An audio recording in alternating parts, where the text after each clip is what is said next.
I always said to myself before I started this YouTube channel that I really want to avoid making a lot of videos about camera equipment. Mainly because I want to help convey the message to creatives that there are way more important things to make your project really engaging and captivating than the kind of lens that you're going to use or the type of codec that you're going to be shooting the project with. And secondly, because there's just loads of YouTubers who are way better at talking about film equipment and the technical side of it than I ever will be. And I'd just rather spend my time watching their videos than trying to spend time making my own versions of theirs. I'm not here to deny that if you take the right kind of equipment on set for the particular project that you're working on, it can make your life way more easier. Hence why in this video, we're gonna take a look at what lives in my gear case. So the case that I have is this fairly new Pelican Air 1535. Before I got this case, I used to have this in-case DSLR Pro backpack, which was, fine. Like, it's got loads of padded dividers in it and everything, so you can organize gear quite a lot. But honestly, I just got really annoyed with having to trudge this through airports constantly. And because I would fill it up with all my gear, and then I would just be walking around with this on my bag, and I would just have kilograms and kilograms of weight just pressing down on my shoulders, and it kind of just got annoying. And also the fact that this is not like a really hard case, so if anyone did that, which I don't know why someone would punch the back of this bag and break my camera gear, but my camera gear could break very, very easily with this bag, versus this Peli case is super, super hard, super, super durable. I sit on this in airports when I have a nice chill and relax while I'm traveling, so it doubles as a seat. Also, it has one of these handles, like a luggage handle, so you can basically just wheel it around like this around the airport. So none of that weight goes on your back. It's just really safe, durable. I never worry that my equipment is going to be broken in this. And it has the added benefit of making you look like a complete pro on set, because if you rock up with this on a film set, people are going to be like, woohoo, this guy knows what he's doing. Also, this is the kind of thing that you'll buy and basically keep forever unless it breaks. So this for me is an investment. I think it cost around like 300 euros, plus I had to pay some more money for the inserts that I'm going to show you that I have inside the case to organize everything. But for me, this is something I'm going to keep forever. And even if I upgrade to a bigger camera system, I can always repurpose this case for something else. So without further ado, let's get it opened up. So as you can see, as soon as we open this case, we have two separate compartments here. We have this nice yellow compartment down here, which is the main section of the case. And then at the top, just under the lid, there is another bunch of pockets right here. And these, you can actually buy this attachment separately, where you can just use simple Velcro and then you can stick it on. I've gone ahead and actually screwed it into the underside of the case because there are holes under this case already that are designed for this attachment with the pockets. So basically the way I organize it is, this is all the main stuff, like big bits of gear, camera gear, everything else. And then here is all the little tiny, smaller items that are a lot more loose and are just better to be zipped up inside nice organized pockets. I want to say right away that normally this big compartment right here is not empty in the way that it is now. Normally this has my A7S III in with my Sigma 24-70mm lens, but that camera is this one right in front of me now. So this is actually what my case would look like on a non-YouTube filming day. My main workhorse camera is my Sony A7S III. I absolutely love this camera. I was waiting for 5 years or however long it was until I got a hold of it, and then finally Sony actually decided to release it, so I got hold of it very, very quickly. And the main lens that I have on this camera is the Sigma Art 24-70mm. Depending on the kind of music video or project that I work on, I would sometimes hire a higher end cinema camera and also cinema lenses, but I've actually used my A7S III for a bunch of my own projects for clients. And even my last music video project for Saying Away's track Iodine was all shot on this A7S III using this Sigma 24-70mm. So you can actually get some amazing stuff out of this camera without the need necessarily to get a higher end cinema camera. So if I had the budget, I would probably still go for the higher end cinema camera because there are a lot of advantages with it, but there's also some other advantages that those cinema cameras don't have by having a camera like the A7S III, which is really small, portable. You don't need a full crew to really operate it and make it work. And also, as you can see by these images, like the actual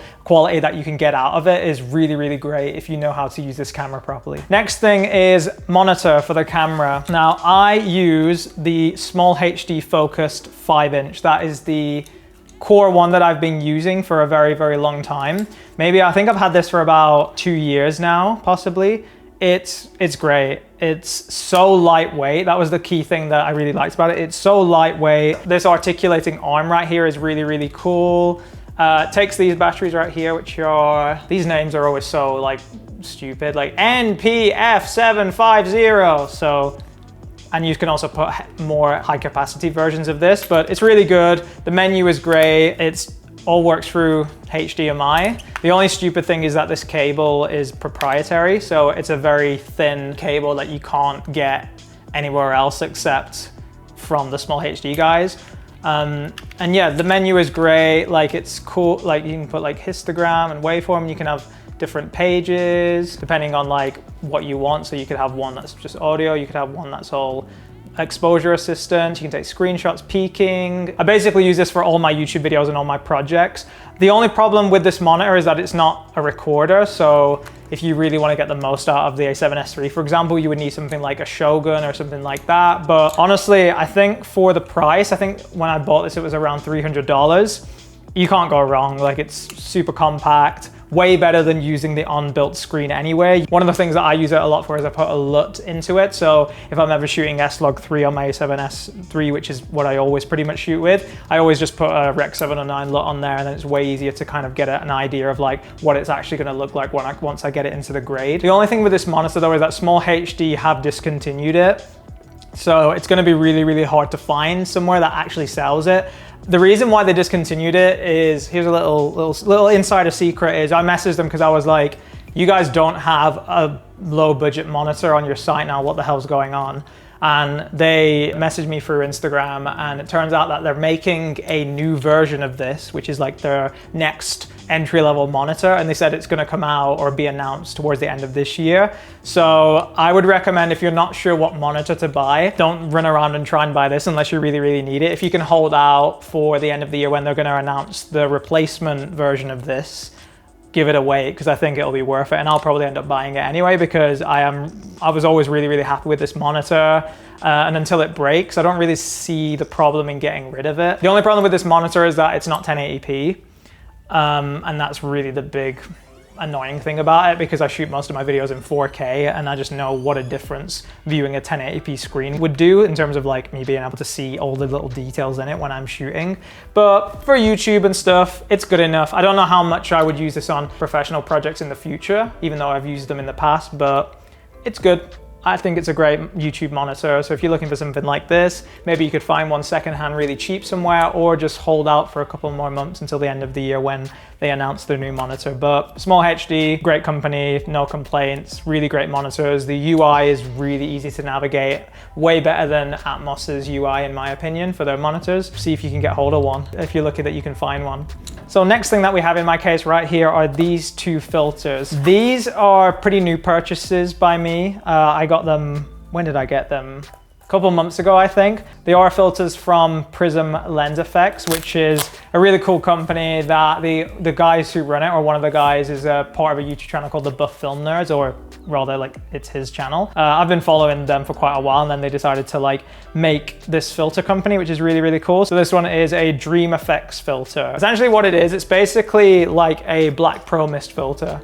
So it softens highlights, blooms highlights a little bit, and it just makes skin a little less clinical and sharp. Because especially like a lot of cinematographers throughout the decades, and especially when film was like the big thing that people were shooting with, not digital, a lot of lenses weren't like really sharp and clinical, and especially shooting on film as well. Like, it always has the graininess to it, it always has the texture to it, and digital doesn't really have that as much. Therefore, you need to have a lens that creates that quality. But the problem is a lens like the Sigma that I have now isn't an old lens, it's new. Therefore, the way it was created doesn't lend itself to having a level of softness to it, or like a vintage quality to it, which is good for certain things. Like if I'm doing commercial work, if I'm doing other client stuff, having that really like sharp, crisp visuals is maybe better in certain circumstances.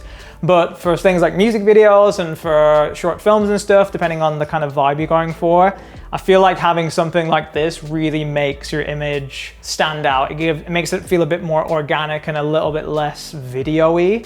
to some degree. So I actually use this filter on my latest music video that I did for an artist called Say No Way, and I used it wasn't actually this filter, it was the little brother of this filter, which is the Dream Effects Subtle filter. It's basically the same thing, but it's not as intense as the regular Dream Effects filter. And yeah, I basically use this for the whole music video. Like there wasn't one shot where I didn't have this slight softening filter to it. I think it's a really, really good purchase to get some filters in your lens kit, just because your content is gonna stand out. It doesn't just look like this really sharp clinical video, and every single project doesn't just look like a really high gloss TV commercial. And if you wanna make something that has a cinematic quality to it, a cinematic quality to an image can mean many things. It's not just the filtration, but a little addition like this can really, really go a long way in making your stuff stand out, or make it look a little bit different to what other people are making, when they just get their A7S III, they put a lens on it and then they start filming. So highly recommend these. They're not the cheapest things in the world, at least for us Europeans, because we have to pay for the shipping costs and the import tax. On their own, they're about $70 each, these filters. So, I mean, that is cheap, but for us non-Americans, we have to pay a bit extra to actually get it sent over to us. But other than that, I still think they're really worth it. It's cool because they're all screw-ons, so you can get step up and step down rings to change the diameter of them, because the actual filter itself is only 77 mil. They do an 82 mil now, but they didn't when I originally bought this. And my Sigma that I'm using now is 82 millimeters on the thread of the front of the lens.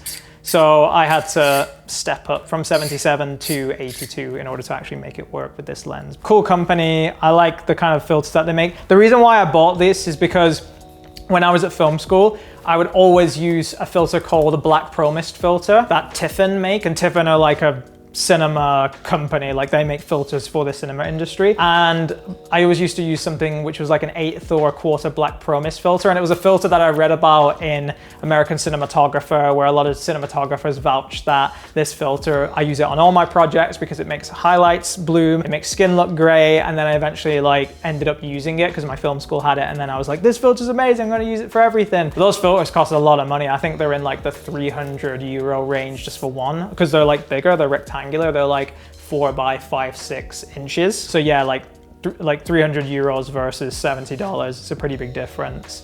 But obviously the disadvantage in this is that you need to get the size that works for your actual lens. And if you have a smaller diameter on the lens and you want to step up or step down, there are going to be some lenses where you actually can't use these filters on. Like if I got some cinema lenses for this camera, I wouldn't be able to use this filter because the diameter of the cinema lens is way, way wider. I would need to have the 4 by 5, 6 filter. They actually do make that size for these particular brand of filters too, but they're like double the price, I believe. So this is the cheapest option for any like budding filmmakers out there. So I recommend get a hold of one. Check out the website for them. I'll leave a link in the description below. It's not sponsored or anything. I just think Prism are a cool company. And they definitely help make the music video that I recently shot way more visually engaging and stunning and more aligned to the aesthetic that I wanted to by having these. So I vouch for them. So the next thing that we have is 2 chargers right here. As I mentioned earlier in the video, I do normally keep things like this in the black in-case bag that I have, but sometimes I'll just throw these in here when I have a little bit of extra space. But yeah, these are basically A7S III batteries where I can charge 4 batteries on the go. Has LED indicators as well to tell you what the level of charge is. And yeah, I don't think they cost that much actually. I've had RAV power batteries for a very, very long time and chargers, and they've always stood the test of time to me, and they're really good quality. And I think you actually get 2 A7S III batteries with this particular charger model, and it's way, way cheaper than the official one. So save yourself some money, don't get the official one, just get hold of these. So next we have my microphone of choice. It's kind of snugly fit in there, which is the Rode Video Mic NTG. For a long time, I really, really wanted to get one of the NTG 3s or NTG 4s. And eventually I probably will get one, but I spotted this online and I really, really loved the specs of it.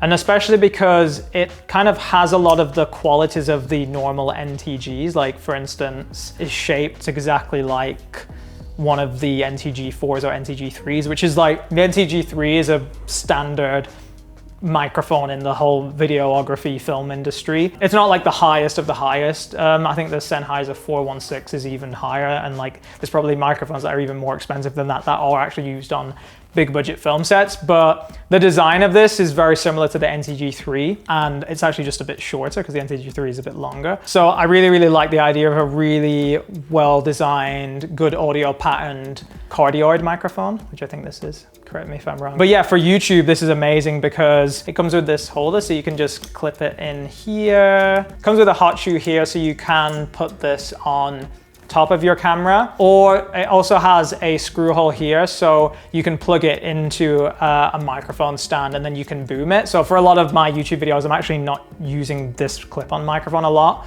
I'm pretty much 100% of the time using this one. But one of the really cool things about this microphone is that it actually doubles up as a podcast microphone, because you have one slot here, which is to plug it into the actual camera itself. So the 3.5mm jack, plug it into the camera itself, and then the actual audio can feed straight into your camera. Or if you can see here, this is actually the charging port for it, but it also comes with a USB-C to USB-A cable. And if you plug that into your computer, this microphone can be used as a podcast mic. You can use it for voiceovers, you can use it for whatever you want basically. So I just love the idea of having a 2-in-1 microphone. You can do the same thing with an NTG3, but you need something like a Scarlett Focusrite, some sort of audio interface that connects with your camera to plug in the XLRs. So the fact that you can actually use this microphone through USB is really cool. So it was kind of a no-brainer for me. It was also way cheaper than the NTG3. I think it was like half the price of the NTG4 or 5, I think, that I was looking at, whatever the most recent NTG is. So yeah, it's a really great microphone. Lots of YouTubers use it. There's a reason for it, because it sounds good, it's fairly priced, and it's just super user-friendly and simple for beginners to use as well. Okay, so next up we have these two rails, which are in relation to this small rig bridge plate here. Essentially, what I do with this is I would put my A7S III on here, and then I would put this guide rail through it, like so, and then my follow focus system, which is a tilter. I'll put the title here, I don't remember what it was, what the name of it, mini follow focus, I think it was. And then I screw that on there. And then essentially this is my follow focus rig. This plate as well is a Manfrotto plate. I'll put the title here, what it was, in terms of the name of it. And the really cool thing about this is that it's a quick release system. So the plate screws onto the bottom of your camera, and then as soon as you rest it on top of here, it will click into place like that, and then you can lock it off. So it's a really cool system where I basically have this mount on my gimbal, I have it on my tripod, everything. So it's just a really cool universal mount. I can quickly swap my camera to whatever rig that I happen to want to put my camera on at the time. You can screw this into a tripod or wherever else you want, so you can keep this whole rig set up on a tripod as you're using your camera. And yeah, the follow focus is good. It's not amazing, like it's only $100 I think this cost me. It's better than nothing. It's also good because if you use a side handle, it's really good that you can have 2 points of contact to hold the camera, so it's a lot more stable. And yeah, this basically can function as a handle to some degree, because even if you're not pulling focus, you can just like hold it like this and not mess around with the focus. So I find it works for me. It's a really good, cheap setup that is high quality, and I've used it on a couple projects since I bought it, and it's fine so far. The only thing that I might change is I might replace this to an Orca Swiss plate, because it's kind of annoying every time I put my camera down on the ground or on a table. It's always like wonky and not stable. I don't know, that just might be some weird OCD that I have, but other than that, it's really good. I can recommend small rig and tilter for like cheap base plates and follow focus systems that you can integrate very quickly into your rig and look way more professional on set. And then this other rail right here is actually for a piece in here, which is the top handle of my A7S rig, where I will basically screw this in to the handle, and then I screw it in right here, and then essentially my small HD focus would slot into this right here.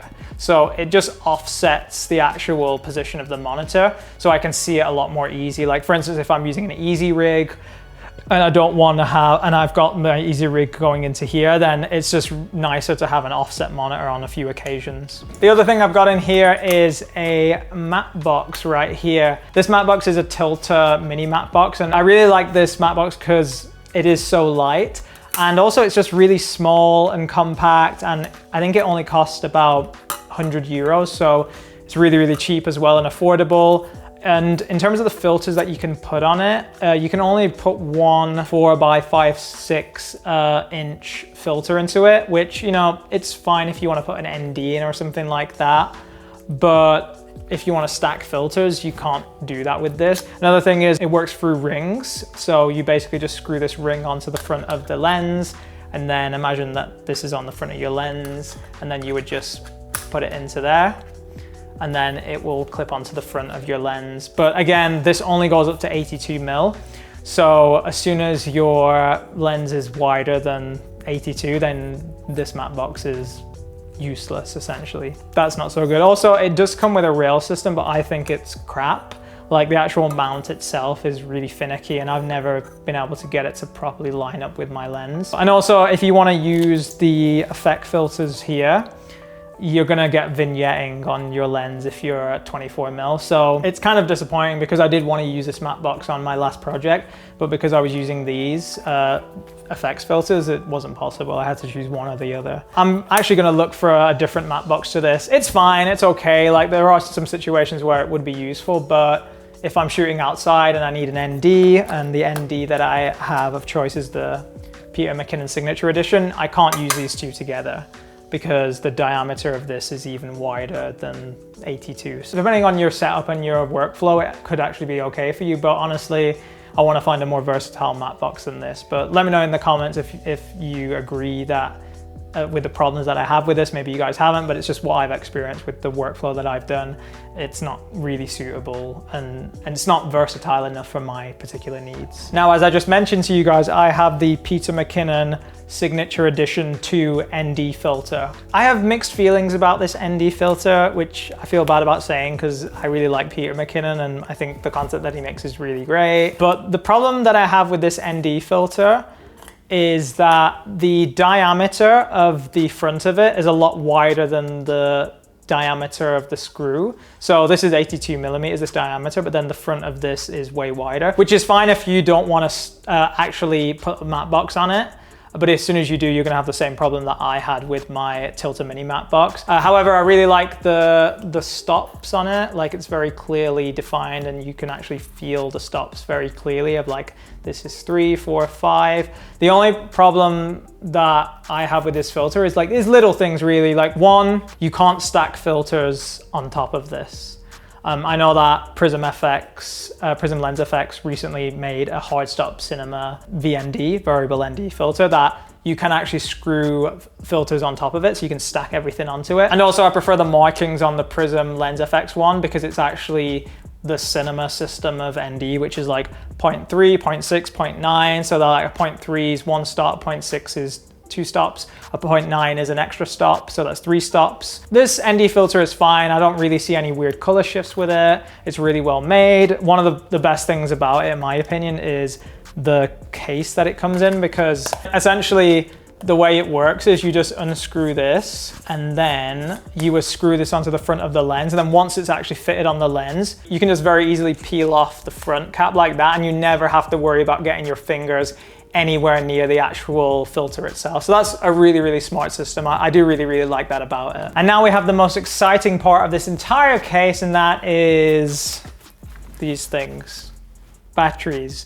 Nothing special. I have like 6 of them in here. I have the charging cable here, and this is just a pouch that I bought a long, long time ago on Amazon maybe. I don't even remember, but yeah, this just lives right here in my bag. Nothing special, nothing too fancy about that. Okay, next there is a secret compartment that has been hidden away all this time. So some of you might know what these are. These are handles for a DJI Ronin RS2, and that gimbal is actually under this padding here. So lift that up, and that is my DJI RS2, just snug hidden away over here with the follow focus and with the battery grip itself. And it's interesting because I actually use gimbals quite a lot on projects. I find that on a lot of music videos, unless it's a very specific style, I tend to use all types of camera movement, from gimbal to handheld to tripod. It all depends on the project, of course, but it's just nice to have something which is such a powerful gimbal. Like, this gimbal is so powerful, like in terms of the amount of cameras that you can put on it and the versatility that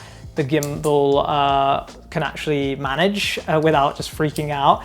And the fact that I can just tuck this under here is amazing. So I basically keep this in my Peli case all the time. It's great. It's such a good gimbal. I always had a bit of a love-hate relationship with gimbals because I always wanted to have a gimbal that was really small, not too heavy, didn't take up a lot of space in my camera bag. And I feel like this is the only gimbal that ticks all those boxes for me. It's amazing. Like, it's only going to get better and better with the new version, but honestly, this was the first one where I thought, I'm going to buy this and I'm going to keep it for a number of years. So I really perceive this as an investment for my filmmaking future. So yeah, I couldn't recommend the RS2 more than I maybe already just did. So yeah, really recommend this gimbal. So now let's put everything back in its rightful place and let's go into the top lid section of this Peli case. So let's start with the top left part of the case. So this section is all cleaning supplies for camera equipment. So open it up, we've got this blower thing. Yeah, you can see this blower thing to blow off any dust or debris off a lens, because you shouldn't actually be wiping off everything on a lens. Like, if you have some, say if you're like shooting in some woods and you have bits of like tree, I don't know how that would get on your lens, but let's say you did. You don't want to just be like rubbing that into a lens because it's going to scratch it. Therefore, something like this, you can just blow all the bigger pieces off an actual lens. So I normally use this first to blow off all the pieces, bigger pieces, and then I will go in and actually clean the surface of the lens. And the way I do that is with these wipes in here. These are Kim wipes. Kim wipes are used for surgical instruments, actually. So they are incredibly soft, incredibly thin as well, and they don't leave loads of lint and like dust pieces that come off it. Yeah, these are just really, really great. I've used them for a long, long time. They never do me wrong. I think the reason why I started using them is because when I used to be a camera assistant, a lot of the focus pullers like gave me a lot of advice, and one of the things they said is like, Kim wipes are the best thing to clean lenses. You should clean lenses with Kim wipe. So I always have, personally. As soon as you use them, you have to throw them away because you'll wet them with this stuff, which is like Zeiss cleaning fluid. So yeah, they are one use, but it kind of makes sense for me to have something that is one use, because if you're just using a normal like wipe and then you're spraying it all the time and cleaning it and spraying it, like, it is just going to naturally get dirtier, right? So it's kind of nicer to have single-use cleaning tissues for lenses and then just throw them away. You also get loads in an actual box of Kim wipes, so it's really worth it. They'll last you for ages. I think the last box that I bought was years ago and I still have it, so it's worth it in my opinion. And the last few things that we have in here are just these sensor cleaning swabs, where if there's any dust or dirt on the actual sensor itself, you just tear open this package and then you drop some of this fluid on it, which is just sensor cleaning fluid, and then you just swab it away, and it means that you don't have to try and put your dirty fingerprints on the sensor, and it'll just make sure that it's clean and you'll be able to shoot again without having an annoying huge speck of dust right in front of your frame. Next compartment is just a few random bits of things. So I have lens gear, and also I have something that just fell down there. This is just a hot shoe for different things. I also can use these hot shoes for these little Aladdin lights that I have. Yeah, this is a cable for the follow focus. It could be more organized than this, but I know where everything is, so I think that might be all that matters really here. I love these lights. I love these lights. I have an Aladdin light, which is a 1x1, but the first Aladdin lights that I ever bought were these little things. So this is dead. Imagine this switching on. This is a little eye light. I wish I could show you, but I can't because it's dead. It's bicolor, so 3000 Kelvin to 6000. It's really, really bright as well. It runs for only 2 hours, but it's such a good little light to have. There's also a screw hole in there so you can like attach it onto stuff. It's just a cool, super lightweight light that you can just have with you. Use it for like, you can put these in fridges to have like that accent light. You can put these in like microwaves and ovens if you're doing any sort of shots where you just need like a brighter source of light. So versatile. This only costs like 100 euros as well. So really, really great light, highly recommend it. And then also I have its bigger brother, which is the Aladdin, yeah, it switches on, amazing, which is the Aladdin A light. And this is really, really bright, as you can see, like has dimmable controls. It's bicolor, so blue, daylight and tungsten. And I think this one lasts a pretty long time. I think it's longer than 2 hours. But the coolest thing about this one is that the battery is removable. So you can have as many batteries as you want, and you can just swap them and continuously have this light on all day, which is amazing. And then yeah, I have a little charger for it here that I can use.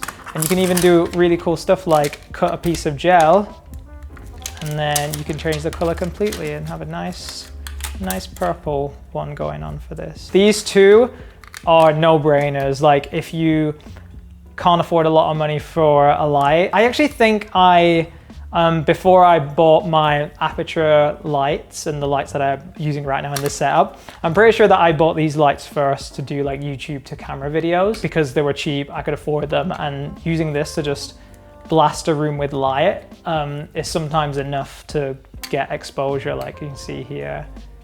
Like, I mean, I'm fighting this small light against my big light, so it's a bit more difficult to do, but you can see like it's really, really bright.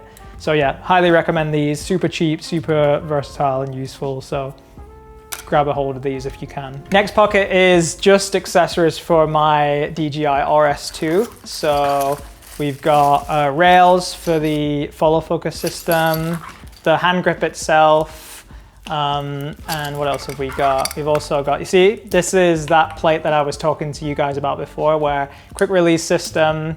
This slides on top of the actual Ronin itself, and then I don't have to bother screwing it in every single time. My camera just has the same universal quick release system. It just clips on top of it straight away, and then I can already start using the gimbal. Well, start balancing it anyway. And then yeah, it's basically this plate that goes on top of the actual gimbal itself. So if we do this, and then lock it, and then you see here, this will just slide on top of the RS2, and it's just a really cool, easy, quick release system. Okay, second to last compartment here is a few grip things. So here we've got a side handle for my A7S III. This is really, really cool because it works in tandem with this cable right here. So you can plug this cable into the bottom, and as you can see, you can just plug this in right here. And then this button right here is a record and stop button. And yeah, I've had this for a very long time, actually, maybe like 4 or 5 years now. There are better handles than this that Tilta have released and Small Rig have released that I would actually recommend, just because it's kind of annoying that to turn it, I have to, like, if I'm holding it, I have to always somehow let go of it and then twist it, which is not really possible when you're holding the camera. There are other handles that have like a latch system here, so you can literally be holding it, click the latch, and then you can like move it as you're holding it. So I'd actually rather prefer to have them, but it's fine if you don't want to use the stop and start button, just to have a side handle that gives you a bit more grip and firmness on the actual camera itself.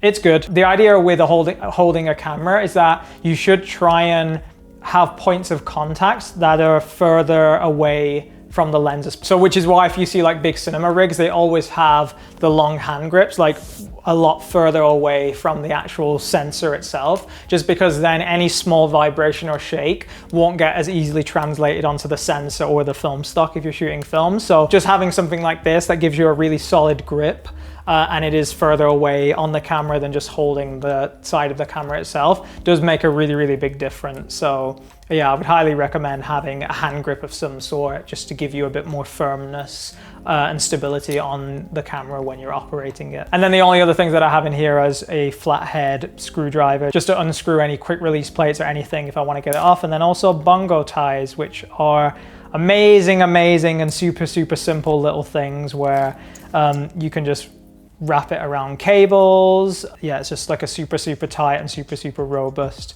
little accessory. Like there's so many times where there's like maybe a cable that's just sticking out on a light stand a bit more than it should do.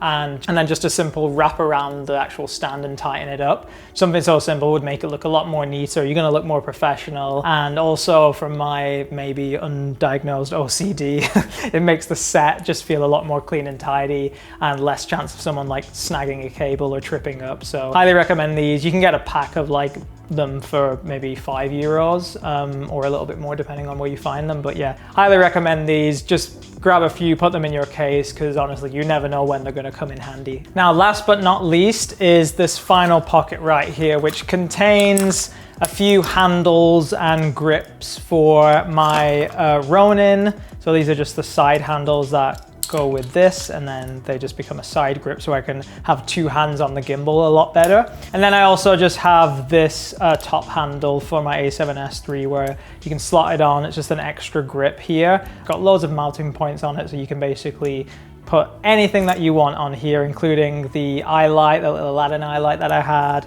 or anything else that you feel is necessary to grip onto your camera. Some of you might notice that this is actually broke right now, so I need to send it to DJI to get it repaired, because now it just does this all the time. But when it's not broke, it's really good. Hopefully I can get this repaired pretty soon and actually make use of it once more. I want to finish this video by stressing that you don't necessarily need to own any of the gear that I have in order to make really great, engaging projects. Now, I'm not gonna be so silly to deny that there is absolutely no difference between shooting an entire project on an iPhone or shooting a project on an Arri Alexa Mini LF. But in my opinion, that's what rental houses are there for, where you can actually still have access to high-end cinema cameras without needing to fork out the tens of thousands of euros to actually own the cinema camera outright. Heck, even I rented this A7S III that I'm using to shoot this video with right now before I decided to put down the money and buy one myself. My aim of this video wasn't to flex about all the cool pieces of gear that I have, so I don't want you to feel disheartened if you're nowhere near to owning or having the ability to financially get any of these pieces of gear, because you can absolutely still make amazing projects without owning any of this expensive gear. I actually want to make a video about this topic in the future, because loads of the projects that I've ended up shooting, I actually got kit for free or super cheap from rental companies, just because I took the path of building up a relationship with these rental companies and trying to help them out in as many ways that I can on film projects. And in return, they allowed me to use their lighting equipment and camera equipment for very cheap or sometimes free as a thank you for me helping them out in different ways. So that's just a bit of food for thought if you're not quite in the situation now where you can afford a Peli case full of expensive equipment like this. If you're curious to know the top 3 filmmaking mistakes that I've made in my career so far, you can check out this other video on my channel right here. Thank you all so much for watching, and I'll see you all in the next video.